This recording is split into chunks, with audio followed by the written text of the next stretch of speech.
यो लोक वीर समितो धानुरे समग्नः सीता स्वयंवर गृहे त्रिशतोपनीत। आज विश्वामित्र जी के साथ बंधुओं कहां पहुंच रहे हैं? जनकपुरी में जनक महाराज ने अपनी पुत्री माता जानकी का स्वयंवर रखा हुआ है। वो स्वयंवर की शर्त है कि जो धनुष को तोड़ेगा मेरी लाडली बिटिया उसी को वरमाला पहनाएगी। जब ये शर्त रखी गई तो परीक्षित ने पूछ लिया कि महाराज गुरुवर ये बताइए कि राजा जनक ने यही शर्त क्यों रखी, दूसरी शर्त भी रख सकते थे ना? बोले नहीं। एक बार माता जानकी चौका लगा रही थी, जैसे ही बहनों गाय के गोबर का चौका लगा रही थी उसी क्षण बहनों वहां पर धनुष रखा था। तो माता जानकी सीधे हाथ से तो चौका लगा रही हैं, बाएं हाथ से उस धनुष को उठाकर और दूसरी जगह रख दिया। इस दृश्य को राजा जनक ने देख लिया तो मन में भाव आया कि मेरी पुत्री कितनी बलशाली है। तभी उस दिन राजा जनक ने विचार कर लिया कि जो इस धनुष को तोड़ देगा मैं उसी के साथ अपनी पुत्री का विवाह करूं। जब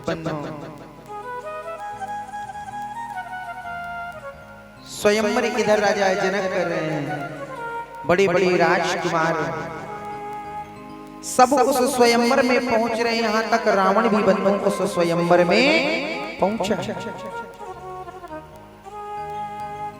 इधर माता जानकी अपनी कुछ सखियों के साथ पुष्प वाटिका में फूल चुगने के लिए आए हैं। इधर विश्वामित्र के दोनों शिष्य राम और लक्ष्मण अपने गुरु की पूजा के लिए उसी पुष्प वाटिका में पहुंच गए फूल तोड़ने के लिए। इधर माता जानकी प्रभु श्री राम को देख रही हैं और प्रभु श्री राम माता जानकी को देख रहे हैं। आपस में दोनों में आपस में मालूम एक आकर्षण, आंखों आंखों से ही बात कर रहे हैं और आंखों आंखों से ही दोनों में प्रेम हो गया कि 4 मिले 64 खिले और 20 रहे कर जोर। प्रेमी से प्रेमी मिले बिकसे 7 करोड़।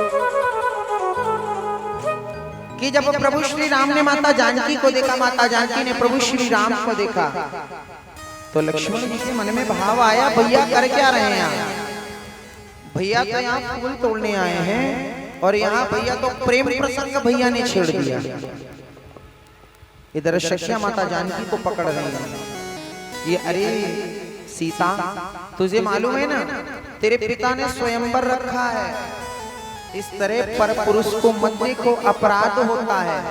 तो माता जानकी कह रही है अपनी सखियों से, सखियों तुम्हें मालूम है ये हमें कुछ अपना सा लगता है, जैसे कि हमारा और इसका कुछ रिश्ता। जब ये बात कही तो माता जानकी की ये बात सखियों ने सुनी तो सखियां कह रही ठीक है लेकिन अभी तो इससे कोई तेरा रिश्ता नहीं है ना, इसलिए अभी तू यहाँ से चल। हो राम को देख करके जनक नंदनी, राम को देख करके जनक नंदनी बाग में वो खड़ी की खड़ी रह गई। राम को देख करके जनक नंदनी,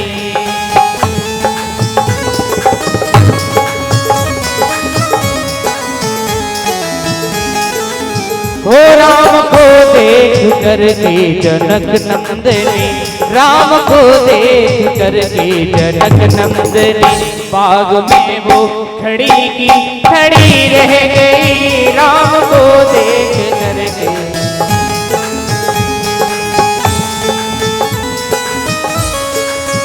राम देखें सिया को, सिया राम को, राम देखें सिया को, सिया राम को। चारों अखियां लड़ी की लड़ी रह गई, राम को देख करके जनक नंदनी।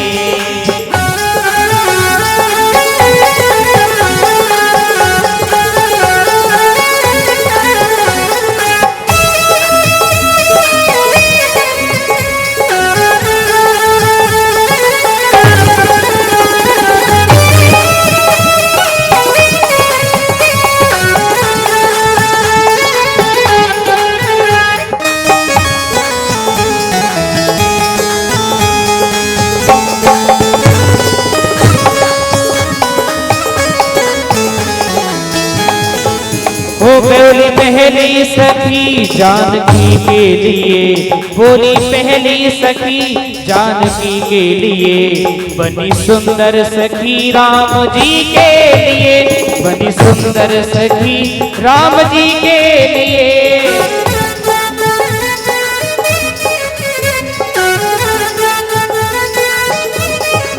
वो बोली पहली सखी जानकी के लिए, बोली पहली सखी जानकी के लिए, बनी सुंदर सखी राम जी के लिए, बनी सुंदर सखी राम जी के लिए। पर धनुष कैसे तोड़ेंगे सुंदर कुंवर, पर धनुष कैसे तोड़ेंगे सुंदर कुंवर। मन में शंका बनी की बनी रह गई, राम को देख करके जनक नंदनी।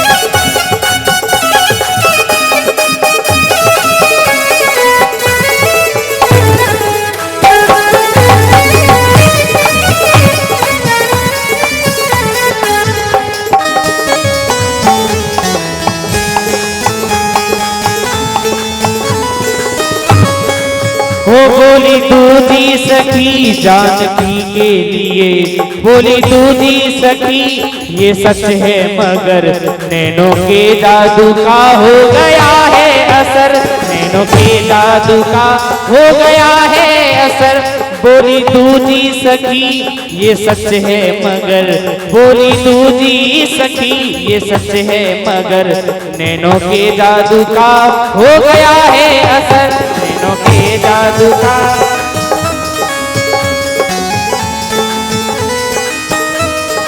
हो एक ही बाण में ताड़े का जो गिरी, एक ही बाण में ताड़े का जो गिरी, वो गिरी तो पड़ी पड़ी रह गई, राम को देख करके जनक नंदिनी।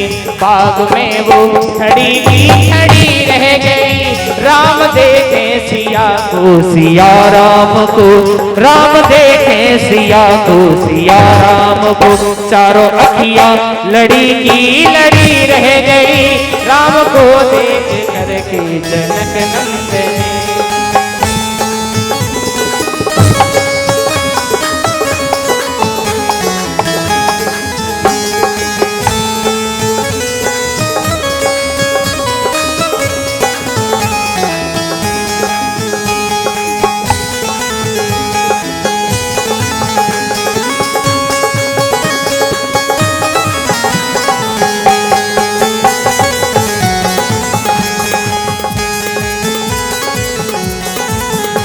वो चंद्रमुखी सा चेहरा, हिरनी जैसी आंखें, चंद्रमुखी सा चेहरा, हिरनी जैसी आंखें, हिरनी जैसी आंखें, आंखों से झलकता प्यार।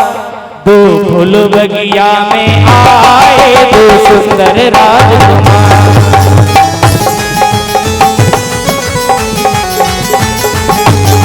वो चंद्रमुखी सा चेहरा, हिरनी जैसी आंखें, चंद्रमुखी सा चेहरा। हिरनी जैसी आंखें, हिरनी जैसी आंखें हैं, आंखों से झलकता प्यार। फूल बगिया में आए दो सुंदर राजकुमार।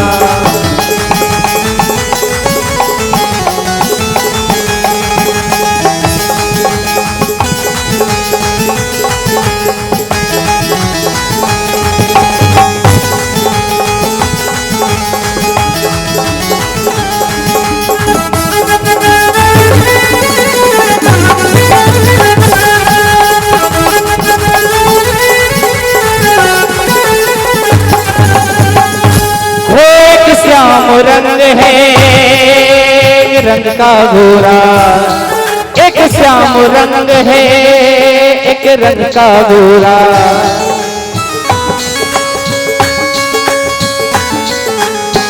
हो एक श्याम रंग है एक रंग का गोरा। फूल बगिया आए छत्रिन के छोरा।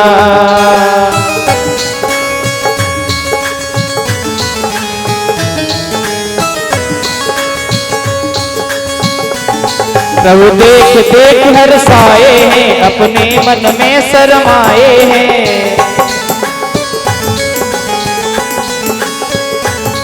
प्रभु देख देख मुस्काए हैं, मैं मंद मंद मुस्काए हैं, मंद मंद मुस्काए हैं। वहाँ छाई खुशी अपार। दो फूल बगिया में आए दो सुंदर राजकुमार। फूल बगिया में आए दो सुंदर राजकुमार। फूल बगिया में आए दो सुंदर राजकुमार। फूल बगिया में आए दो सुंदर राजकुमार। फूल बगिया में आए दो सुंदर राजकुमार। बोले राजा रामचंद्र भगवान की। तो बंधुओं, इधर माता जानकी अपनी सखियों के साथ प्रभु श्री राम प्रभु लक्ष्मण जी के साथ आपस में एक दूसरे बंधुओं जब चर्चा करें, प्रभु श्री राम प्रभु श्री राम से लक्ष्मण कह रहे हैं भैया शीघ्र चलो। प्रभु श्री राम लक्ष्मण जी के साथ आए। इधर माता जानकी जब अपनी सखियों के साथ जा रही थी, उसी समय एक कबूतर एक कबूतरी आपस में दोनों चर्चा कर रही थी। क्या कि देखती ये जो जानकी है ना और ये जो कुमार है राजकुमार, इन दोनों का विवाह अवश्य हो। तो माता जानकी ने ये बात सुनी, तो माता जानकी ने उन कपोत और कपोती उन दोनों को पकड़ना चाहा, लेकिन कबूतर जो कपोत था वो तो उड़ गया, लेकिन कबूतरी जो कपोती थी उसको पकड़ लिया। और कपोती उस समय गर्भवती थी। कपोती ने बंधुओं श्राप भी दिया, आगे प्रसंग में भी सुनाऊंगा। इधर पहले शादी के लिए चलते हैं।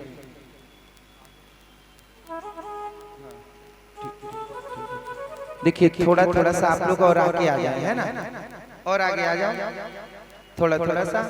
और कुछ लोग जो इधर भैया पीछे खड़े हुए हैं उनसे निवेदन इधर से सभी लोग इधर आ जाओ, है ना, गेट के सामने, ताकि और भी भक्त आए तो उनको भी स्थान मिल जाए।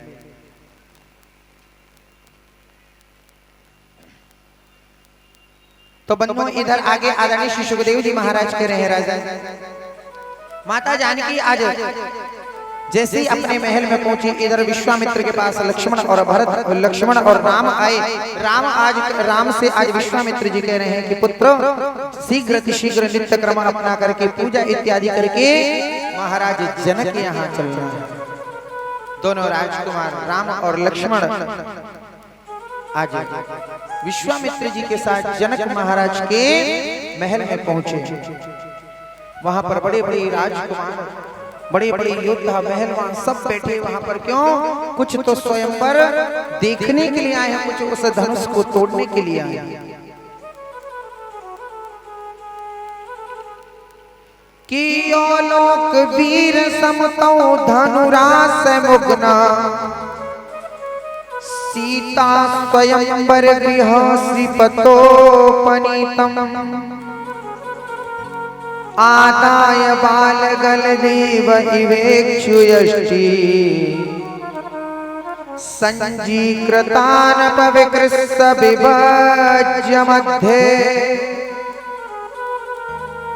स्वयंवर देखने के लिए बंधुओं आज बड़ी बड़ी राजकुमार बैठे हैं और जो धनुष जनक जी महाराज ने जो धनुष रखा है, जिस धनुष के लिए स्वयंवर में रखा है कि जो इस धनुष को तोड़ेगा उसी के साथ मैं अपनी पुत्री का विवाह करूंगा।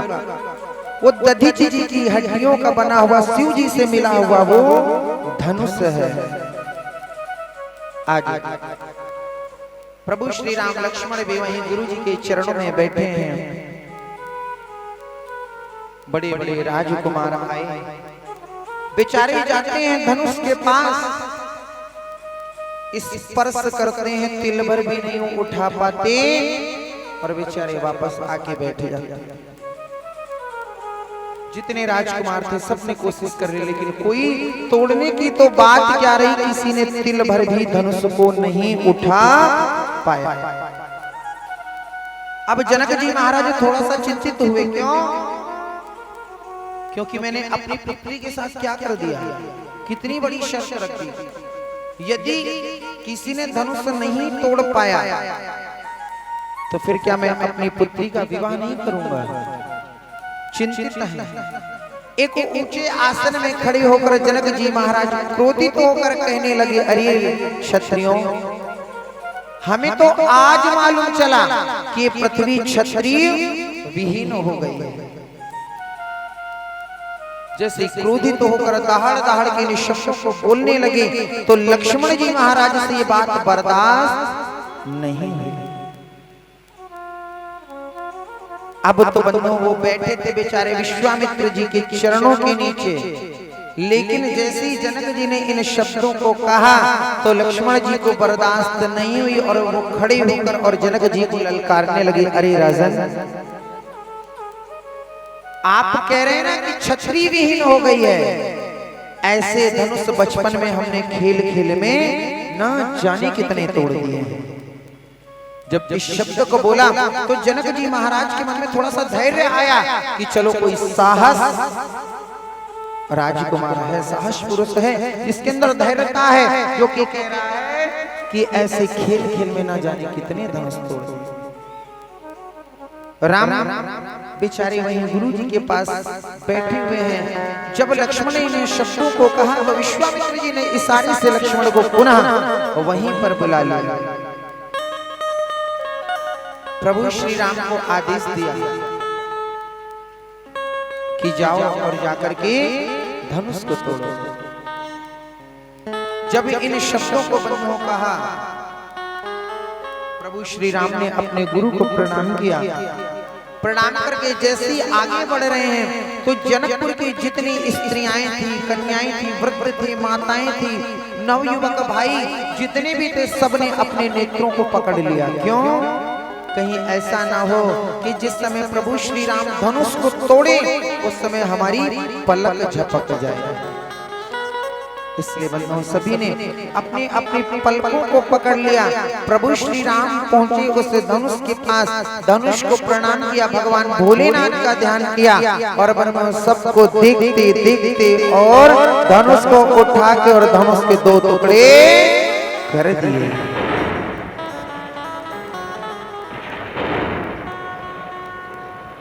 जैसे बंधुओं धनुष के दो टुकड़े हुए, राजा जनक बड़ी प्रसन्न है, माता जानकी भी बड़ी प्रसन्न है। लेकिन यहाँ पर एक प्रश्न कर दिया परीक्षित ने।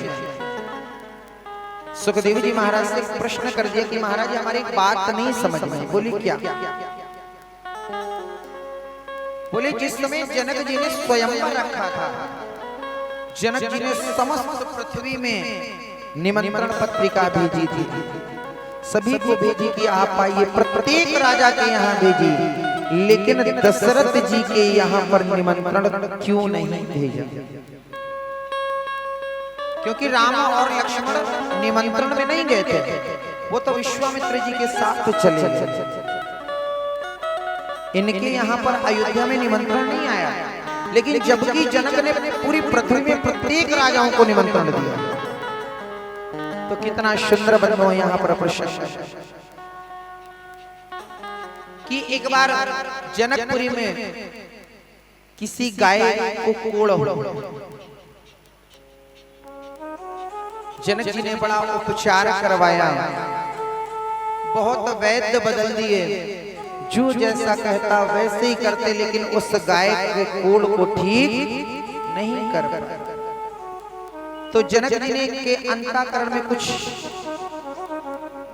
दुखी हुआ, भाव मन में ये जागृत हुआ कि मैं इस यहाँ का राजा हूं, और मैं जब अपने राज्य की प्रजा को और उस राज्य की पशु पक्षियों को ही सुरक्षित नहीं रख सकता हूं, तो मैं राजा किस बात। बेचारे एक दिन बहुत रुदन कर रहे थे। उस समय ऋषि वैद्यराज जी ने आकर बताया कि राजा, यदि तुम इस गाय के कोड़ को ठीक करना चाहते हो तो ढिंडोरा पिटवाओ पूरी पृथ्वी में कि जो भी स्त्री और पुरुष अपने पतिव्रता और पत्नी प्रथा मतलब पातिव्रत धर्म में दोनों रहते हैं, यदि वो आकर के इस गाय को गंगा जल से स्नान करवा देंगे तो इस गाय का कोड़ ठीक हो जाएगा। अब बंधुओं, सभी ने जितने में सीना बोले हाँ हम अपने पतिव्रता धर्म में चलते हैं, वो कि हम चलते हैं, वो हम चलते हैं, सब जाएं, लेकिन सब विफल हो गए। अब अयोध्या से एक जात का मेहतर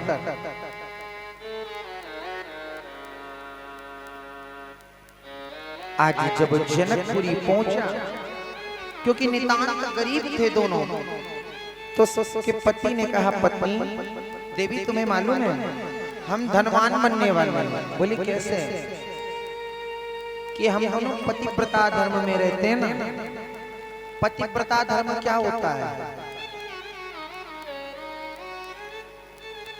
ये नहीं कि जब पति देवता सामने हो तो पति देवता के इशारों में नाचो, और जैसे ही वो चले जाएं तो मन का करो। ये पतिव्रता धर्म नहीं। पति ने बोल दिया कि आपको ये नहीं करना तो फिर सारी जिंदगी वो नहीं करना। ये होता है पतिव्रता धर्म। आजकल की तो मैयाएं ऐसी हैं, बेचारे पति तो गए होंगे काम पे, मैया ने पहले ही बना लिया और खा लिया, बोले पता ना अब इनको भरोसा ही नहीं कब आएंगे। ऐसे थोड़ी पतिव्रता चलता है। पहले पतिव्रता धर्म में कितनी ताकत होती है। एक प्रसंग सुनाऊं आपको। एक पंडित जी महाराज, एक उनका छोटा सा बालक और उनकी धर्म पत्नी। पंडित जी महाराज बेचारे एक अनुष्ठान पूजा इत्यादि कराते थे, और अपने घर में लेकिन वो नित्य प्रति हवन अवश्य करते थे। घर में हवन कुंड बना रखा था, जब तक वो हवन ना कर ले तब तक वो जल भी ग्रहण नहीं करते।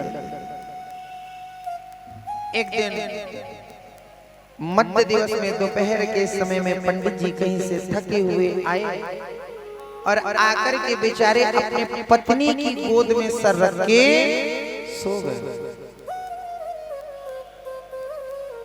जब पत्नी की सर गोद में सर रख कर सो गए तो बेटे को देखिए पतिव्रता धर्म क्या होता है।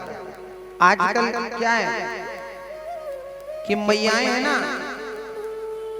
अगर उनके धर्मपति हैं और एक तरफ बेटा कहे कि मैया ये लिया, तो मैया बेटा के पीछे भगेगी, आदमी को छोड़ देगी। अरे तू तो बूढ़ा है, गो चल हट हैं। तो पतिव्रता ये नहीं होता। तो उस पंडित जी की धर्मपत्नी ने उस पुत्र को अपनी गोद से नीचे उतार दिया। पुत्र वहीं खेलता रहा।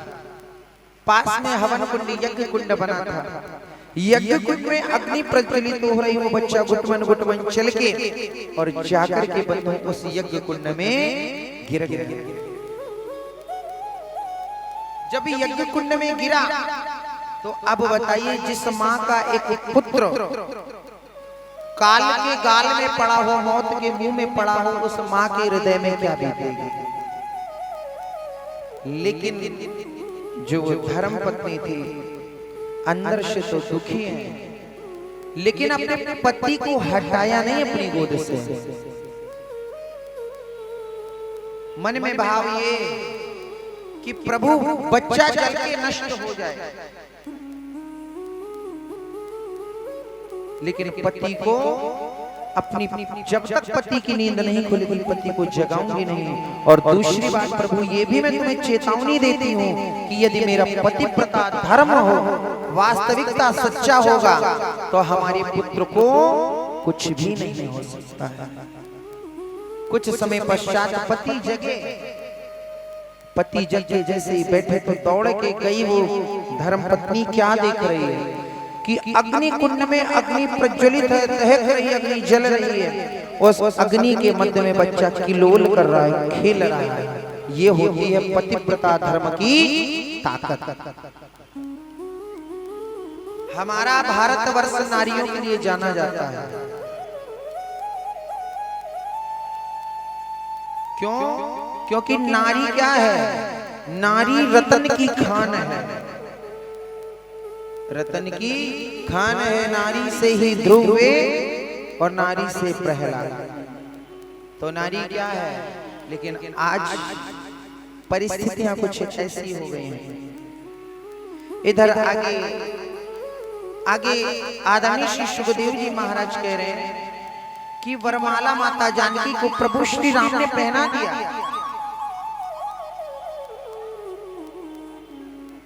तो बेचारे सब टकटकी लगाए कि राम ने अभी तो पहनाया नहीं, ये तो कह रहे हैं पहना दिया। तो वहां कहने लगे नहीं, आपकी पलक झपक गई थी जब भी पहना दिया। बोले नहीं अभी तो नहीं पहना, धनुष टूट गया। बोले अच्छा।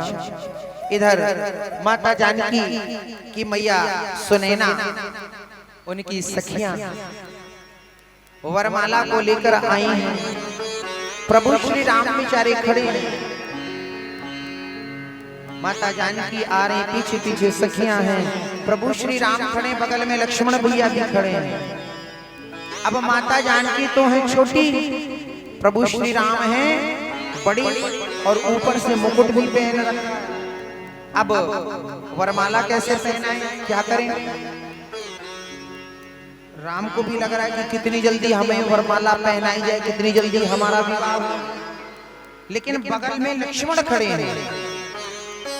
माता जानकी सामने खड़ी, सामने उनके सामने लक्ष्मण राम जी खड़े, बगल में लक्ष्मण जी खड़े।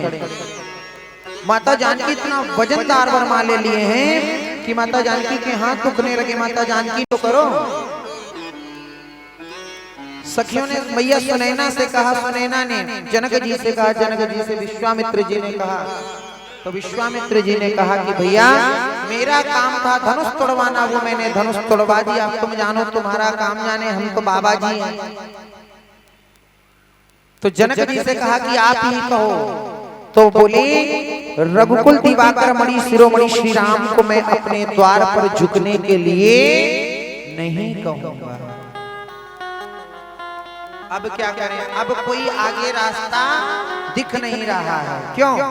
यदि माता जानकी उछल के वरमाला पहनाए तो सखियां कहें देख जानकी को कितनी जल्दी पड़ी है कि उछल के वरमाला पहना रही है। और यदि प्रभु श्री राम झुक जाएं तो लक्ष्मण जी पूरी अयोध्या में गा देंगे, अरे जो इंसान अपनी ससुराल में झुक गया वो तो हर जगह झुकेगा। अब दोनों तरफ से दुविधा है, एक तरफ कहीं एक तरफ करें तो करें क्या? तो जो सखियां थी माता जानकी की, उनके मन में विचार आया कि ऐसा करें, कुछ लक्ष्मण को अपनी तरफ खींच दें। शादी विवाह में हास्य परिहास्य होता है। तो आपस में देखो आंखों आंखों से बात चल रही है। सखियां लक्ष्मण से कह रही हैं, अरे लक्ष्मण, यदि तुम आज अपने भ्राता को यहाँ पर झुका दोगे तो तुम्हारी भैया का तो विवाह हो ही रहा है, तुम्हारा भी विवाह हो जाएगा। अब तो लक्ष्मण जी बहुत प्रसन्न की भैया की होनी थी, भैया ने तो मेहनत करी, हमारी तो बिन मेहनत की हो रही है। क्या भैया ने मेहनत करी और हमारी बिन मेहनत की हो रही है। तो बोले ठीक है, भैया को झुकाने का काम मेरा है। उसी समय बंधुओं लक्ष्मण जी दौड़े दौड़े बेचारे गए और जाकर के प्रभु श्री राम के चरणों में साष्टांग लेट गए। अब बताइए, यहाँ विवाह हो रहा है, लक्ष्मण को प्रणाम करने की पड़ी है, तो प्रभु श्री राम लक्ष्मण को से कह रहे हैं, अरे लक्ष्मण, यहाँ विवाह हो रहा है, तुम प्रणाम कर रहे हो, क्या बात है? अब बेचारे जैसे ही राम जी लक्ष्मण को उठाने के लिए झुके हैं, इतने में माता जानकी ने वरमाला डाल दी। बोलिए श्यावर रामचंद्र भगवान की जय। ऐसे बड़े भाव से अरे डाल रही वरमाला अब तो जानकी जानकी, जय बोलो सीताराम की, जय बोलो सीताराम की, जय बोलो सीताराम की। अरे डाल रही वरमाला अब तो जानकी जानकी, जय बोलो सीताराम की।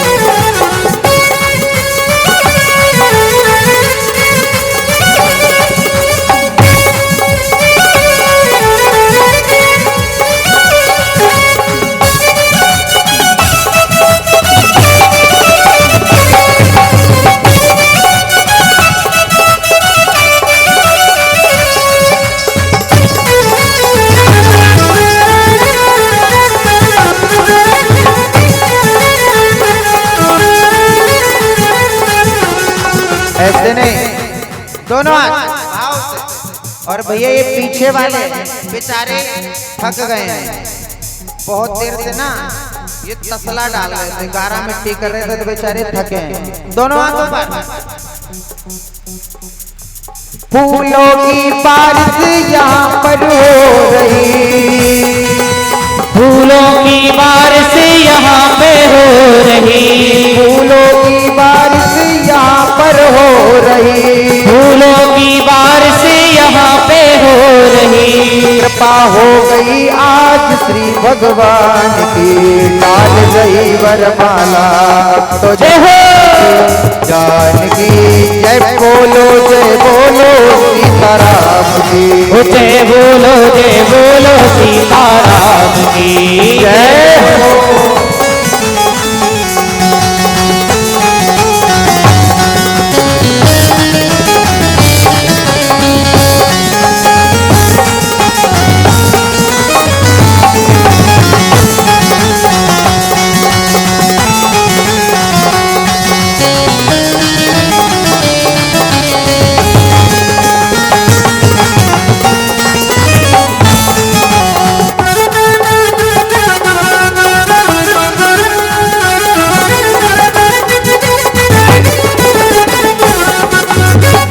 जनक की पूर्ण अभिलाषा हुई सारी, राजा जनक की पूर्ण अभिलाषा हुई सारी, मिट गया संताप मन में दिल में था भारी, मिट गया संताप दिल में जो था भारी।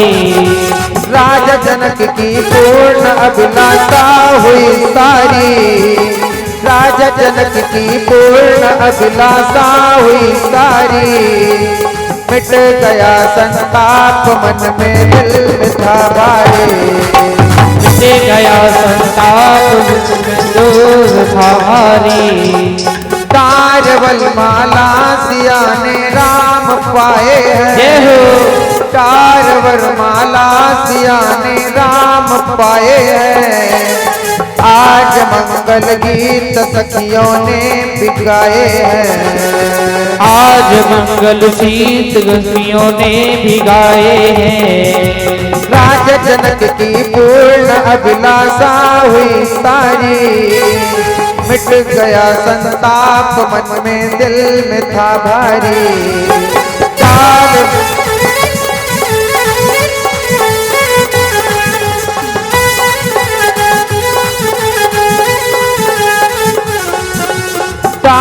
वरमाला दिया ने राम पाए हैं। आज मंगल गीत सखियों ने भिगाए हैं।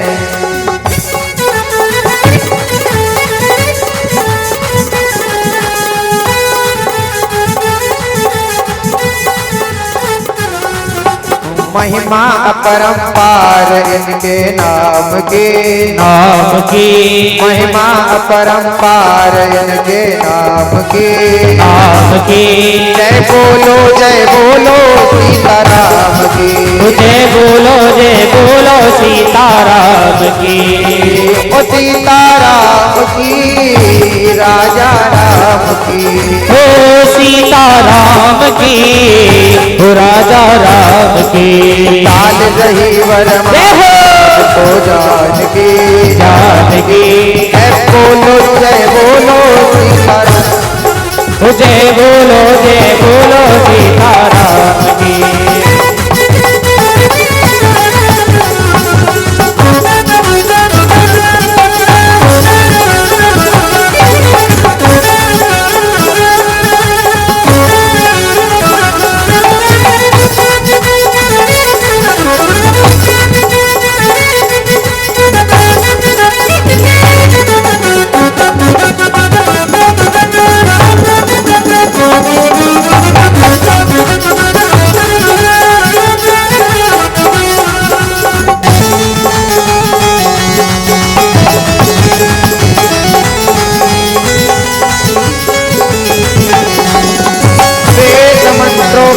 ध्वनि अब गूंजने लगी, वेद मंत्रों की ध्वनि अब गूंजने लगी। वेद मंत्रों की ध्वनि अब गूंजने लगी। तो वेद मंत्रों की ध्वनि अब गूंजने लगी। इस खुशी में देवियां सब झूमने लगी। हो इस खुशी में देवियां सब झूमने लगी। वेद मंत्रों की ध्वनि अब गूंजने लगी। इस खुशी में देवियां सब झूमने लगी। हो वेद मंत्रों की ध्वनि अब गूंजने लगी। इस खुशी में देवियां सब झूमने लगी। आज शुभ दिन हम सभी के जीवन में आया। आज शुभ दिन हम सभी के जीवन में आया। सिया राम के नाम से हर दिल है मुस्काया। हो सिया राम के नाम से हर दिल है मुस्काया। हे भगवान हे रामायण है स्वाभिमान की, मान की। जय बोलो सीताराम की। हो डाल रही वरमाला अब तो चांद की। हो जय बोलो सीताराम की। डाल रही वरमाला अब तो जानकी, जानकी। जय बोलो राजा राम की। हो जय बोलो सीताराम की। जय बोलो राजा राम की। जय बोलो सीताराम की। जय बोलो सीताराम की। जय बोलो राजा राम की। राम की। अब बंधुओं वरमाला संस्कार हुआ, स्वागत हुआ, भोजन इत्यादि हुआ। होने के बाद में सारी रस्मों को पूरा किया। अब विदाई हो रही है। क्या हो रहा है? विदाई। जब विदाई हो रही है तो क्या होता है? मैया अलग रो रही है, बाप अलग रो रहे हैं, सखियां अलग रो रही हैं, सब अलग अलग रो रहे हैं। अब विदाई से पहले अब कान में ये बात गई कि हमें सोता हुआ छोड़ कर चले गए। उसी क्षण बंधु कि राम राम कही कि राम राम कही राम राम कही कि तनु पर हरि रघुवर रे तो राम गयो शुरधाम। जैसे ही कानों तक आवाज आई कि मेरा राघवेंद्र मेरा रघुवर तो हमें छोड़कर चला गया, उसी क्षण बंधु अपने पांच भौतिक शरीर का परित्याग दशरथ जी ने कर दिया। अब देखिए क्यों? क्योंकि इनको श्राप मिला था। जैसे पुत्र वियोग में मैं अपने प्राणों को त्याग रहे हैं, वैसे तुम पुत्र वियोग में अपने प्राणों का परित्याग करो। अभी आगे सारी प्रसंग सुनाऊंगा, ठीक है? कोई जाना नहीं चाहे कितना भी बच जाए, है ना? जाओगे तो फिर कथा करने में आनंद भी नहीं आएगा, है ना? क्या होता है ना, कथा कब करने में अच्छा लगता है? श्रोता हूँ, सुनने वाले हूँ, है ना? श्रोता और सरोता ना हो, सच्चे श्रोता हूँ, सुनने वाले हूँ, हल्ला गुल्ला ना करें तो लगता है इनको भाव अंदर से प्रकट करो और अच्छे अच्छे प्रसंग इनको सुनो। और जब ये लगता है ऐसे ही है तो फिर ये लगता है भी यहाँ चल रहे हैं, फिर उसके बाद डायरेक्ट पता लगा 10 पन्ना पलटे महाराज जी आगे पहुंच गए। क्या करें, मजबूरी है। और जब वो सुनते हैं तो शायद एक पेज ही शायद 1 घंटे में होता हो, तो सुनोगे तो सुनाएंगे और नहीं सुनोगे, क्योंकि देखो राम कथा में कितनी देर से सुना रहा, शायद गद्दी में जब से बैठा हूं जब से राम कथा ही सुना रहा। जबकि भागवत में राम कथा केवल 4 अध्याय में, बहुत संक्षिप्त में, आधे घंटे की कथा है। जल्दी जल्दी जल्दी जल्दी ऐसे ही मैं सुनाता तो तब तो कृष्ण जन्म करवा चुके होते, सब लोग केक खा के घर पहुंच गए होते। तो इसलिए भाव से सुनेंगे तो नेट 12 बजे ठाकुर जी का केक कटवाएंगे और जन्मोत्सव मनाएंगे, ठीक है? जय जय श्री राधे।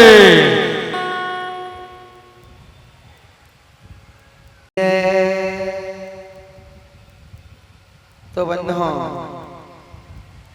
जैसी नाम सुना तो इधर दशरथ जी ने अपने 5 भौतिक शरीर का परित्याग किया। इधर आगे आदरणीय श्री सुखदेव जी महाराज कह रहे, राजन आज सुमंत जी आज अपने रथ में बिठाकर राम और मैया जानकी को श्रृंगवेरपुर में पादार्पण करवाए। निषाद राज गु के आश्रम में गए। निषाद राज भरद्वाज मुनि के यहाँ पर मिले। आगे चल के केवट, जब केवट के पास पहुंचे तो केवट को बुलाया, भैया कि केवट को आज प्रभु श्री राम बुला रहे हैं, केवट नहीं आ रहा। जो संसार का खिवैया है वो आज एक केवट को बुला रहा है। केवट आया, केवट ने बिठा के उस पार उतारा, बदले में मुद्रिका दी, लेकिन उसने नहीं ली। इधर आगे आदरणीय श्री सुखदेव जी महाराज कह रहे हैं, राजन कि आगे चल के इधर भरतलाल जी आए अयोध्या में, अपनी माँ को अपशब्द बोले। उसके बाद स्वयं जाकर के भगवान श्री राम की खड़ाऊं चरण पादुका लेकर लाए। नंदी गांव में जमीन के नीचे गड्ढा खोदकर गुफा खोदकर भरत जी वहां पर निवास करते हैं। इधर आगे चल के आदरणीय श्री सुखदेव जी महाराज कह रहे हैं, अब माता अनुसुईया के आश्रम में पहुंचे। माता अनुसुईया ने जानकी जी को आशीर्वचन दिए। उसके पश्चात अब पंचवटी नासिक में पहुंच रहे। जब पंचवटी नासिक में पहुंचे तो वहां पर लखनलाल ने एक पर्णकुटी बनाई। पर्णकुटी के बाहर स्वयं सुरक्षा में लगे हुए लखनलाल जी, प्रभु श्री राम और माता जानकी पर्णकुटी में अंदर निवास कर रहे। एक दिन रावण की बहन सुपर्णखा, क्या सुपर्णखा, रावण की जो बहन है सुपर्णखा आई। सुपर्णखा ने जैसी बनी राम को देखा तो एकदम से आकर्षित हो गई और राम के पास आई। अरे राजकुमार, कहां से आए हो आप? प्रभु श्री राम ने बोला क्या बात है, बोलिए। बोली मैं आपसे विवाह करना चाहती हूँ। बोले हमसे विवाह? बोली क्यों? बोली नहीं, मैं आपसे विवाह करना चाहती हूँ। तब प्रभु श्री राम ने कहा कि मेरा तो विवाह हो चुका है। क्या? मेरा तो विवाह हो चुका है, लेकिन जो सामने वो छोटे से बैठे ना, वो हमारे छोटे लघु भ्राता हैं, इनका अभी विवाह नहीं हुआ है। आप इनके पास जाओ, ये विवाह कर लेंगे। लखन के पास गए। लखन ने कहा वैसे तो विवाह मेरा भी हो गया है, लेकिन यदि आप हमारे साथ विवाह करोगी तो मैं इनका दास हूं। क्या? मैं इनका दास, इनका चरण सेवक हूँ। यदि आप हमसे विवाह करेंगे तो जैसे इनके चरणों की सेवा मैं करता हूँ, ऐसे ही तुम्हें भी इनके चरणों की सेवा करनी पड़ेगी। लखन लाल भेजते थे राम के पास, राम भेजते लक्ष्मण के पास, लक्ष्मण भेजते, यही क्रम चलता रहा। तो एकदम से गुस्सा हो गई। बोली आप ऐसा करो, बगल में कौन है? लखन ने कह दिया ये इनकी धर्म पत्नी है। बोली ठीक है, तो इनको मैं खा जाती हूँ, इनका नाश्ता कर जाती हूँ, तब तो विवाह ये करेंगे। अब सुपर्णखा ने ऐसा क्यों कहा? सुपर्णखा ने क्या कहा कि सुपर्णखा के पति का नाम था विद्युज्जीवा। क्या? विद्युज्जीवा, जो कि बहुत ही न्यायप्रिय था। रावण यदि कोई अधर्म कार्य करता था तो वहां पर हस्तक्षेप करने में सामर्थ्य यदि किसी में थी तो सुपर्णखा के पति विद्युज्जीवा, बाकी कोई हस्तक्षेप नहीं कर सकता था। तो कुछ रावण के मन में भाव जागृत हुआ, ये हमारे जो जीजा जी हैं, हमारे बहनोई साहब, हमारे प्रत्येक कार्य में हस्तक्षेप करते हैं, इनका गोविंदाय नमो नमः ही कर देते हैं। तो रावण ने अपने बहनोई को मार दिया। तो उसी दिन से प्रतिज्ञा ले ली सुपर्णखा ने कि भाई तूने मेरे सिंदूर को उजाड़ा है, सुहाग को उजाड़ा है, मैं इस पूरे ब्रह्मांड की पहली ऐसी बहन होंगी, पहली ऐसी बहन होंगी जो अपने भाई का बुरा सोच रही है। मैं प्रतिज्ञा लेती हूँ कि तूने तो मेरा सुहाग उजाड़ा, मैं तेरा पूरा वंश उजड़वा दूंगी। तो राम के पास जब सुपर्णखा गई तो सुपर्णखा राम से क्या कह रही कि तुम सम पुरुष ना मोसम नारी, तुम सम पुरुष ना मोसम नारी। ओ तुम सम पुरुष ना मोसम नारी। श्री राम जय राम जय जय राम। यह संयोग विधि रच विचारी। श्री राम जय राम जय जय राम। कि तुम सम पुरुष नमोशम नारी। अब देखिए इसमें सीधा सीधा अर्थ क्या निकलता है कि तुम्हारे जैसा पुरुष नहीं, मेरे समान कोई नारी नहीं। और परमात्मा की कृपा देखो, क्या? परमात्मा की कृपा देखो, कितना अच्छा संयोग बन रहा है। इसी संयोग में विवाह कर लेते। इसका साधारण अर्थ है, इसका साधारण अर्थ ये निकला। लेकिन सुपर्णखा ये नहीं कह रही, सुपर्णखा कह रही तुम सम पुरुष नमोशम नारी, कि तुम्हारे समान ऐसा कोई पुरुष नहीं जो हमारे भाई को वंश को नष्ट कर सके। और मोशम नारी कि अरे मैं ऐसी स्त्री हूं कि अपने ही भाई के वंश को मैं नष्ट कर पाऊं। इसका सही अर्थ है। तो जैसे ये कहा, माता जानकी को जैसे मारने का प्रयास किया, इतने में लखन ने बंधुओं नाक और कान काट दिए। अब नाक कान काटे नहीं थे, नाक कान काटे नहीं थे। सीरियल में रामायण में दिखाते नाक कान काट दिया, सुपर्णखा वो रक्त बह रहा है और जा रही है ना, ये नहीं। भगवान क्या नाक और कान का मतलब श्रुति और स्वर्ग। श्रुति माने वेद। एक तो तू वेद से झूठ बोली, क्या कि हमारे माता पिता कोई नहीं, हमारा कोई है ही नहीं, इसलिए मैं स्वयं रिश्ता ढूंढने के लिए चली हूँ। और स्वर्ग, तूने परमात्मा से झूठ बोला, इसलिए स्वर्ग से भी जाने से तू वंचित हो गई है। इसलिए स्वर्ग और श्रुति को यहाँ पर लखन ने काटा है, नाक कान नहीं काटा। अब बंधुओं जैसे ही नाक कान कटे, अब तो दौड़ी दौड़ी शूर्पणखा गई और जाकर के अपने भाइयों को बताया, तो युद्ध के लिए भेजा। युद्ध में सबको परास्त किया। अब रावण ने सोचा मैं स्वयं जाऊं। रावण आया तो रावण एक संत का वेश बना कर आता है। अब बहुत ध्यान से सुनना है ना। पंचवटी में आया था क्या करने? सीता का हरण करने नहीं आया। सीरियल में दिखाते हैं, पकड़ा माता जानकी को, ले गया रथ में बिठाया। माता जानकी को कभी स्पर्श नहीं किया रावण ने। आनंद रामायण में बिल्कुल स्पष्ट लिखा है कि जीवन में रावण ने कभी माता जानकी को स्पर्श नहीं किया और चरणों से ऊपर रावण ने कभी माता जानकी को देखा नहीं। जब भी माता जानकी के पास गया तो केवल चरणों को देखा है।